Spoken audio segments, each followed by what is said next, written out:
ছোটোবেলায় মায়ের হাতের শাঁকা পোলা, মাথার সিঁদুর, পায়ে আলতা দেখে সব মেয়েরাই ভেবেছে আমার মতন যে আমরাও এরকম কবে পরবো, কবে সাজবো।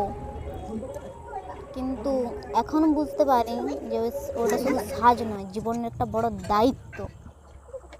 ওই দায়িত্বটা যে কতটা ভারী একটা মেয়ে সেটা বুঝতে পারে। ওই দায়িত্বটার জন্য কত কিছু স্যাক্রিফাইস করতে হয়, কত কিছু মুখ বুঝে সহ্য করতে হয়, এটা মেয়েই জানে। এটা কেউ বুঝতে পারবে না, ছেলেরা তো কোনোদিনই পারবে না।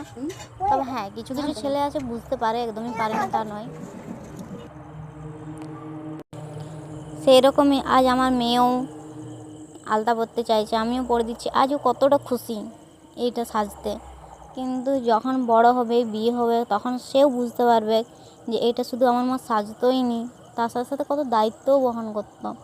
তখন আজ যেমন আমি বুঝতে পারছি যে এগুলো শুধু আমার মায়ের সাজ ছিল না, এগুলো একটা দায়িত্ব ছিল আমার মায়ের, তেমনি কালকে সেও বুঝতে পারবে যে এগুলো শুধু আমার মায়ের সাজ থাকেনি, এগুলো আমার মায়ের একটা দায়িত্ব। মেয়েদেরকে সত্যি আলতা সিঁদুর পরলে খুবই ভালো লাগে দেখতে, যেমনই মেয়ে হোক না কেন সবাইকে দেখতে ভালো লাগে। সেরকমই